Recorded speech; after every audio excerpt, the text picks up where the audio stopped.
ಶುಕ್ರವಾರ ಬಂತು ಅಂದರೆ ಸಿನಿಮಾಗಳ ಹಬ್ಬ. ಸೊ ಇವತ್ತು ಮೋಸ್ಟ್ ಎಕ್ಸ್ಪೆಕ್ಟೆಡ್ ಸಿನಿಮಾಗಳಲ್ಲಿ ಒಂದಾದಂಥ ಪ್ರಣಯಂ ಸಿನಿಮಾ ರಿಲೀಸ್ ಆಯಿತು. ಸೊ ಪ್ರಣಯಂ ಸಿನಿಮಾ ಹಿಟ್ಟಾ ಫ್ಲಾಪಾ? ಸಿನಿಮಾ ನೋಡಿದಂಥ ಜನ ಏನು ರಿವ್ಯೂ ಕೊಡ್ತಿದ್ದಾರೆ, ಅವರ ರಿಯಾಕ್ಷನ್ ಏನು, ಸಿನಿಮಾ ಪ್ಲಸ್ ಏನು ಮೈನಸ್ ಏನು? ನಾನು ಕೂಡ ಇವತ್ತು ಸಿನಿಮಾ ನೋಡಿದ್ದೀನಿ. ಸಿನಿಮಾ ಹೇಗಿದೆ ಅಂತ ಹೇಳ್ತೀನಿ. ಅದಕ್ಕೂ ಮುನ್ನ ನೀವಿನ್ನೂ ಕೂಡ ಚಾನಲ್ನ ಸಬ್ಸ್ಕ್ರೈಬ್ ಮಾಡಿಲ್ಲ ಅಂದರೆ ಈಗಲೇ ಸಬ್ಸ್ಕ್ರೈಬ್ ಮಾಡಿ. ಹಾಯ್ ಹಲೋ ನಮಸ್ಕಾರ, ವೆಲ್ಕಮ್ ಟು TV19 ಕನ್ನಡ. ನಾನು ಪವಿತ್ರ. ಸೊ ಸಿಕ್ಕಾಪಟ್ಟೆ ನಿರೀಕ್ಷೆ ಹುಟ್ಟಾಕಿರುವಂತಹ ಸಿನಿಮಾ ಪ್ರಣಯಂ. ಸೊ ಇವತ್ತು ರಿಲೀಸ್ ಆಯಿತು. ನಾನು ಸಿನಿಮಾ ನೋಡಿದೆ. ಈ ಸಿನಿಮಾದಲ್ಲಿ ನನಗೇನು ಇಷ್ಟ ಆಯಿತು, ಅದರಲ್ಲಿ ಇನ್ನೇನೆಲ್ಲ ಇರಬಹುದಿತ್ತು ಅಂತ ಅನಿಸುತ್ತೋ ಅದನ್ನು ನನ್ನ ಒಪಿನಿಯನ್ನ ನಾನು ಶೇರ್ ಮಾಡ್ತಾ ಹೋಗ್ತೀನಿ. ಆ್ಯಂಡ್ ಈ ಸಿನಿಮಾ ಮೇಲೆ ನನಗೂ ಒಂದಷ್ಟು ನಿರೀಕ್ಷೆ ಇತ್ತು. ಯಾಕಂದರೆ ಸಿನಿಮಾ ರಿಲೀಸ್ಗೂ ಮುನ್ನ ಇಡೀ ಟೀಮ್ನ ಮಾತಾಡಿಸಿದಾಗ ಪ್ರತಿಯೊಬ್ಬರು ಮಾತಾಡಿದಂಥದ್ದು ನನ್ನ ನಿರೀಕ್ಷೆನ ಹೆಚ್ಚು ಮಾಡಿತ್ತು. ಸೊ ಇವತ್ತು ನಾನು ಸಿನಿಮಾ ನೋಡಿದಾಗ ಏನೆಲ್ಲ ಇಷ್ಟ ಆಯಿತು ಅಂತ ನಾನು ಹೇಳ್ಬಿಡ್ತೀನಿ. ಸೊ ನನಗೆ ಯಾವಾಗಲೂ ನಾನು ಕೂಡ ಹೇಳ್ತಾ ಇರ್ತೀನಿ, ಸಿನಿಮಾ ಗೆಲ್ಲಬೇಕು ಅಂದರೆ, ಸಿನಿಮಾ ನಿಲ್ಲಬೇಕು ಅಂದರೆ, ಹೆಚ್ಚು ಹೆಸರು ಮಾಡಬೇಕು ಅಂದರೆ, ಹಿಟ್ ಆಗಬೇಕು ಅಂದರೆ ಡೆಫಿನೆಟ್ಟಾಗಿ ಕಥೆ, ಸಿನಿಮಾದ ಕಥೆ ಚೆನ್ನಾಗಿರಬೇಕು. ಕಥೆ ಚೆನ್ನಾಗಿದ್ದಾಗ ಎಲ್ಲರೂ ಸಿನಿಮಾನ ಮೆಚ್ಕೊಳ್ತಾರೆ. ಅದು ಯಾರೇ ಹೀರೋ ಆಗಿರಲಿ, ಹೀರೋಯಿನ್ ಆಗಿರಲಿ, ಯಾರೇ ನಟಿಸಿದ್ರು ಕೂಡ ಕಥೆ ಚೆನ್ನಾಗಿದ್ದು ಅದು ಚೆನ್ನಾಗಿ ಹೊರಗಡೆ ಬಂದಾಗ, ಆ ಹೀರೋ ಮುಖಾಂತರ, ಆ ಇಡೀ ಟೀಮ್ ಮುಖಾಂತರ, ಕಾಸ್ಟಿಂಗ್ ಮುಖಾಂತರ ಸಿನಿಮಾ ಹೊರಗೆ ಬಂದಾಗ ಸಿನಿಮಾ ಹಿಟ್ ಆಗುತ್ತೆ ಅಂತ. ಸೊ ಇಲ್ಲಿ ನನ್ನ ಪರ್ಸ್ನಲ್ ಒಪಿನಿಯನ್ ಆ್ಯಂಡ್ ಈ ಸಿನಿಮಾ ಬಗ್ಗೆ ನನಗೆ ಇಷ್ಟ ಆಗಿದ್ದು ಮೊದಲಿಗೆ ಕಥೆ ಆ್ಯಂಡ್ ಲವ್ ಸ್ಟೋರಿ ಅಂತ ಹೇಳಿದರು. ಪ್ರಣಯಂ ಅಂದ ತಕ್ಷಣ ರೊಮ್ಯಾನ್ಸ್ ಅಂತ ಹೇಳಿದರು. ಇಲ್ಲಿ ನಾರ್ಮಲ್ ಲವ್ ಸ್ಟೋರಿ ಇಲ್ಲ, ನಾಟ್ ರೆಗ್ಯುಲರ್, ಅಂದರೆ ರೆಗ್ಯುಲರ್ ಲವ್ ಸ್ಟೋರಿ ಥರ ಇಲ್ಲ. ಇಲ್ಲಿ ಬೇರೆ ಸಿನಿಮಾಗಳಿಗೆ ಕಂಪೇರ್ ಮಾಡಿಕೊಂಡ್ರೆ ಇಲ್ಲಿ ರೆಗ್ಯುಲರ್ ಸಿನಿಮಾಗಳಿಗಿಂತ ಬಹಳ ಡಿಫ್ರೆಂಟಾಗಿ ಇಲ್ಲಿ ಲವ್ ಸ್ಟೋರಿನ ತೋರಿಸಿದ್ದಾರೆ ಅನ್ನೋದು ಮೊದಲನೇ ಪ್ಲಸ್ ಪಾಯಿಂಟ್ ಅನ್ನೋದು ನನ್ನ ಒಪಿನಿಯನ್. ಆ್ಯಂಡ್ ಇದರ ಜೊತೆಗೆ ಈ ಸಿನಿಮಾದಲ್ಲಿ ಪ್ರಣಯಂ ಅಂತಿದ್ದಂಗೆ ಒಂದು ಲವ್ ಸ್ಟೋರಿ, ಒಂದು ರೊಮ್ಯಾನ್ಸ್ ಇರುತ್ತೆ ಅಂತ ಅಂದ್ಕೊಂಡಿದ್ದಾರೆ. ಆದರೆ ಬಟ್ ಇದರಲ್ಲಿ ಏನಪ್ಪ ಇದೆ ಅಂದರೆ, ಈ ಸಿನಿಮಾದಲ್ಲಿ ಒಂದಷ್ಟು ಟ್ವಿಸ್ಟ್ ಟರ್ನ್ಸ್ ಕೊಟ್ಟಿದ್ದಾರೆ.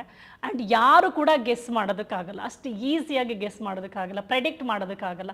ಈ ಸೀನಲ್ಲಿ ಇನ್ನೇನೋ ಆಗ್ಬೋದು, ಈ ಸೀನಲ್ಲಿ ಇನ್ಯಾವುದೋ ಟ್ವಿಸ್ಟ್ ಸಿಗ್ಬೋದು ಅಂತ ಗೆಸ್ ಕೂಡ ಮಾಡಿರೋದಿಲ್ಲ. ಅಂಥ ಟ್ವಿಸ್ಟ್ ಟರ್ನ್ಸ್ಗಳನ್ನು ಸಿಕ್ಕಾಬಿಟ್ಟೆ ಎಕ್ಸಲೆಂಟಾಗಿ ಮಾಡಿದ್ದಾರೆ. ಅದೆಲ್ಲರಿಗೂ ಇಷ್ಟ ಆಗುತ್ತೆ. ಆ್ಯಂಡ್ ಥರ್ಡ್, ಕ್ಯಾಮ್ರಾ ವರ್ಕ್ ಬಗ್ಗೆ ಮಾತನಾಡಲೇಬೇಕು. ನನಗಂತೂ ಸಿಕ್ಕಾಬಟ್ಟೆ ಇಷ್ಟ ಆಯಿತು. ನಾಗೇಶ್ ಸರ್ನ ಸಿನಿಮಾ ರಿಲೀಸ್ಗೂ ಮುಂಚೆನೇ ಇಡೀ ಟೀಮ್ ಸಿಕ್ಕಾಪಟ್ಟೆ ಹೊಗಳ್ತಾ ಇದ್ರು. ಅವರ ವರ್ಕ್ ಹಂಗಿದೆ, ಅವ್ರ ವರ್ಕ್ ಹಂಗಿದೆ, ನೀವು ಸಿನಿಮಾ ನೋಡಿ, ನೀವು ಸಿನಿಮಾ ನೋಡಿ ಮಾತಾಡಿ ಅಂತ. ಎಸ್, ಇವತ್ತು ನಾನು ಸಿನಿಮಾ ನೋಡಿದ್ದೀನಿ ಆ್ಯಂಡ್ ಎಲ್ಲರೂ ಅಪ್ರಿಷಿಯೇಟ್ ಮಾಡ್ತಾಯಿದ್ರು, ಇಡೀ ಟೀಮ್. ಅದೇ ಒಪಿನಿಯನ್ ನಂದು ಕೂಡ. ತುಂಬ ಅದ್ಭುತವಾಗಿ ಪ್ರತಿ ಸೀನ್ಗಳನ್ನು ತೋರಿಸಿದ್ದಾರೆ, ಸಖತ್ತಾಗಿ ತೋರಿಸಿದ್ದಾರೆ. ಯಾವುದೋ ಬೇರೆ ಲೋಕಕ್ಕೆ ತೆಗೆದುಕೊಂಡು ಹೋಗೋ ಥರ ತೋರಿಸಿದ್ದಾರೆ. ಯಾಕಂದರೆ ಒಂದು ಅರ್ಲಿ ಮಾರ್ನಿಂಗ್ ಸೀನ್ಸ್ಗಳೆಲ್ಲ ಬರುತ್ತೆ, ಹಿಮ, ಫೀಲ್ ಇದೆಯಲ್ಲ, ಎಲ್ಲರೂ ಅಲ್ಲಿ ಕೂತೋರೋದನ್ನು ಫೀಲ್ ಮಾಡಬೇಕು. ಅಷ್ಟು ಅದ್ಭುತವಾಗಿ ಪ್ರತಿ ಫ್ರೇಮ್ ವರ್ಕ್ನ ಮಾಡಿದ್ದಾರೆ ಆ್ಯಂಡ್ ತುಂಬ ಚೆನ್ನಾಗಿ ಮಾಡಿದ್ದಾರೆ. ನನಗಂತೂ ಇಷ್ಟ ಆಯಿತು. ಆ್ಯಂಡ್ ಕಮಿಂಗ್ ಟು ಮ್ಯೂಸಿಕ್ ಕೂಡ ಮತ್ತೊಂದು ಪ್ಲಸ್ ಪಾಯಿಂಟ್ ಈ ಸಿನಿಮಾದು. ಮನೋಮೂರ್ತಿ ಸರ್ ಮ್ಯೂಸಿಕ್ ಇಲ್ಲಿ ಅಂದ ತಕ್ಷಣ ಎಲ್ರಿಗೂ ಒಂದು ನಿರೀಕ್ಷೆ ಇದ್ದೇ ಇರುತ್ತೆ.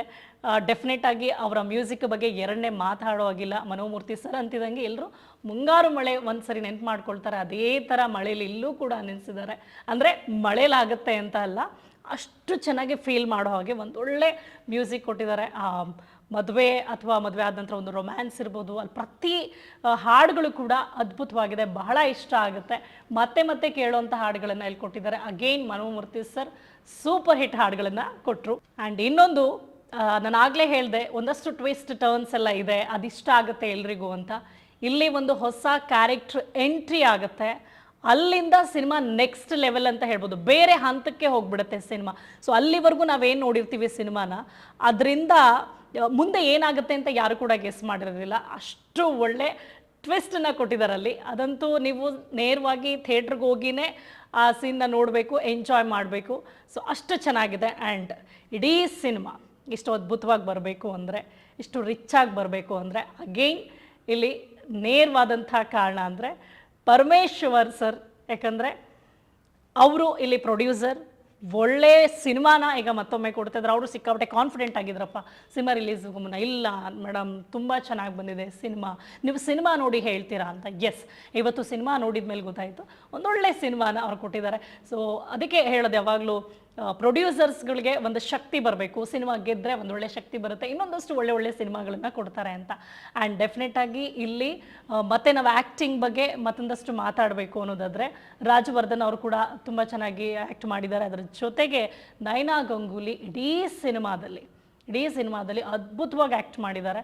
ಆ್ಯಂಡ್ ಕನ್ನಡದವರೆಲ್ಲ ಅವರು ಸೊ ಹೆಂಗೆ ಮಾಡಿರ್ತಾರೋ, ಈ ಲವ್ ಸ್ಟೋರಿ ಯಾವ ಥರ ಮಾಡಿರ್ತಾರೋ ಅನ್ನೋದೊಂದಿತ್ತು.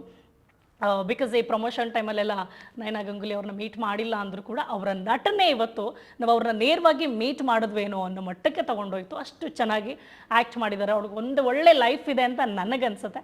ಅಷ್ಟು ಚೆನ್ನಾಗಿ ಆ್ಯಕ್ಟ್ ಮಾಡಿದರು. ಆ್ಯಂಡ್ ಇನ್ನು ವಿಲನ್ ಪಾತ್ರಕ್ಕೆ ಬಂದಾಗ ಜಯರಾಮ್ ಅವರು ಕೂಡ ತುಂಬಾ ಚೆನ್ನಾಗಿ ಆ್ಯಕ್ಟ್ ಮಾಡಿದ್ದಾರೆ. ಅವ್ರಿಗೆ ಸಿಕ್ಕಂತಹ ಸೀನನ್ನು ಅದ್ಭುತವಾಗಿ ಆ್ಯಕ್ಟ್ ಮಾಡಿದ್ದಾರೆ. ಇನ್ನು ಹೊಸ ಎಂಟ್ರಿ ಅಂತ ಹೇಳಿದೆ, ಹೊಸ ಕ್ಯಾರೆಕ್ಟರ್ ದತ್ತು ಅವರು ಕೂಡ ಎಕ್ಸಲೆಂಟಾಗಿ ಆ್ಯಕ್ಟ್ ಮಾಡಿದ್ದಾರೆ. ಎಲ್ರಿಗೂ ಇಷ್ಟ ಆಗುತ್ತೆ.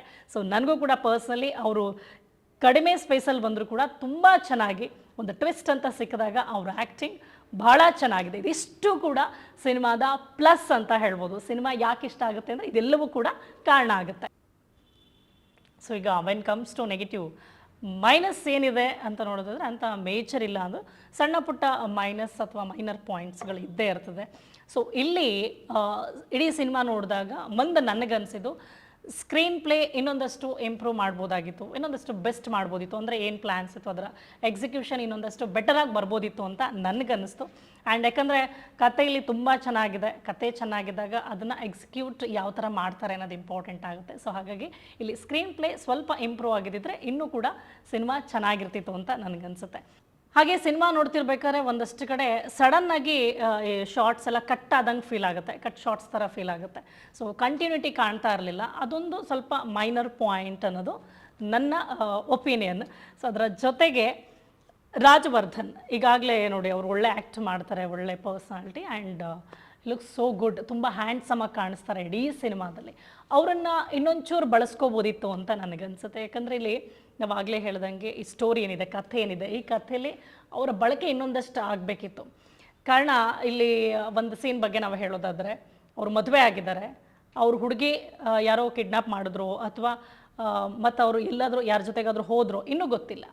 ಸೊ ಆ ಸೀನ್ ಅಂತ ಬಂದಾಗ ಮದುವೆ ನಂತರದ ರಿಯಾಕ್ಷನ್ ಹೇಗಿರಬೇಕು, ತನ್ನ ಹೆಂಡತಿನ ಯಾರೋ ಕಿಡ್ನಾಪ್ ಮಾಡಿದರೆ ಅಥವಾ ತನ್ನ ಹೆಂಡತಿ ಹೊರಟೋಗಿದ್ರೆ ಅದರ ರಿಯಾಕ್ಷನ್ ಇರುತ್ತೆ. ಇಂಥ ಕಡೆ ಒಂಥರ ಸ್ಮಾಲ್ ಸೀನ್ಸ್ಗಳಲ್ಲಿ ಒಂದಷ್ಟು ಇಂಪ್ರೂವ್ಮೆಂಟ್ ಬೇಕಿತ್ತು. ಅವರ ನಟನೆನೇ ಇನ್ನೊಂದು ಸ್ವಲ್ಪ ಆಚೆ ತೆಗಿಬೇಕಿತ್ತು ಅಂತ ನನಗನ್ಸುತ್ತೆ.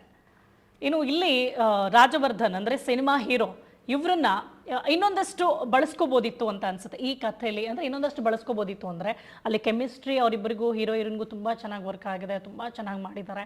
ಆ್ಯಂಡ್ ಇದರ ಮಧ್ಯೆ ಇಡೀ ಸಿನಿಮಾದಲ್ಲಿ ಹ್ಯಾಂಡ್ಸಮ್ ಆಗಿ ಸೂಪರಾಗಿ ಕಾಣಿಸ್ಕೊಳ್ತಾರೆ.